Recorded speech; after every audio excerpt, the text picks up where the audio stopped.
Hey, this is Stacia, and today we're going to look at 3 problems from the Sunday Class Intermediate worksheets. So first we're going to look at a fork. So this is number 1 on the worksheet, and here we're going to do a fork. Now a fork is when you attack 2 things at the same time, and it's also referred to as a double attack. And in this position, we can move the knight somewhere where it attacks 2 things at once. So if you want to try to find it, go ahead and do so now. Okay, so the knight actually comes to d5. And the reason this move is so good is that it checks the king, it attacks the queen, and it attacks the rook all at the same time. And so this is going to win material. Probably the best thing black could do to get out of check is just simply move the king, but that doesn't help them move the queen. So we're going to win a queen here, and after the rook recaptures, you can see that we have a queen and a pawn, and black has just a rook, so white is winning. Okay, let's look at the next one. Okay, fork number 2. Again, this is going to be a knight fork. So if you want to find the move, go ahead and do so now. Okay, so we've got some different options here, right? So we could play here, and this would in fact be a fork, forking the bishop and the rook. But we also have this fork, which would check the king and fork the rook and king. So the question is, which one is better? Well, let's try them and see. If we go knight to d6, forking the bishop and the rook, since black is not in check, they actually could move something. Now, if they move the bishop's only worth 3, and a rook is worth 5, and a knight is worth 3. So we could actually take the rook, black would take back, and well, this is just going to be a draw actually, because even though we have a pawn, this bishop will be able to take it at some point, and then it will be king versus king, and that will be a draw. So that doesn't really work, even if we get to take the rook. Black doesn't even have to do that though. They could move their rook, attacking the knight, and then when we take, they take back. That could happen too. Or, even worse than that, is since we're not checking the king, black could play this.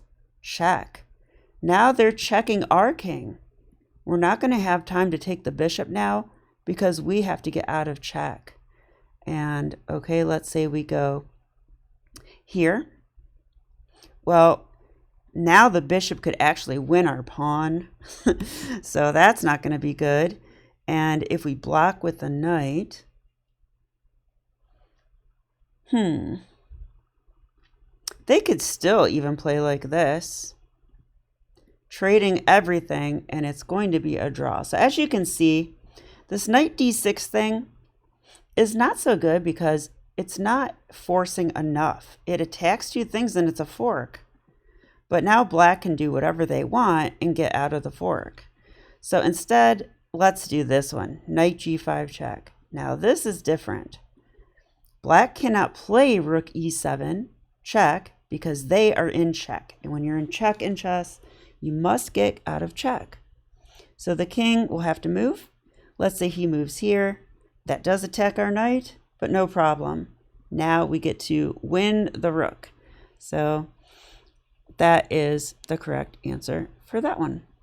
Okay, and one last one. This is number 5 on the worksheet. And this is a very typical fork you will see, especially in the beginning of the game. So if you want to pause your video and find it, go ahead and do so now. So again, we have a knight fork. So we have different forks here. Now, some kids will say, well, Miss Stacia, this is a fork because when we take the knight, we check the king and we're forking this pawn. Okay, but that's not so good, is it? Because they could just take our knight. Like, that's not a real fork because they just take our knight. And even if they didn't, we can't take this pawn. It's protected. It's protected by the king and the bishops. That doesn't really do anything. All that does is lose a knight. So we really don't want to do that. So instead of that, I guess it wins a knight. Or it just makes a trade, really, is what it does. Okay, so it does nothing. So we want to look for something better. And in this case, we can actually capture a pawn and check and do a fork all at once. So this is like the best move ever. Knight takes f7 check. And now the king's hit and the rook's hit. That's check. The king must move, right? Can't save our rook because we're in check. So the king must move. And now we win that rook in the corner. And that's going to be a winning position for white. So, okay, that was forks. A little intro for you. I hope that was helpful, and I'll see you for the next video, which will be pin.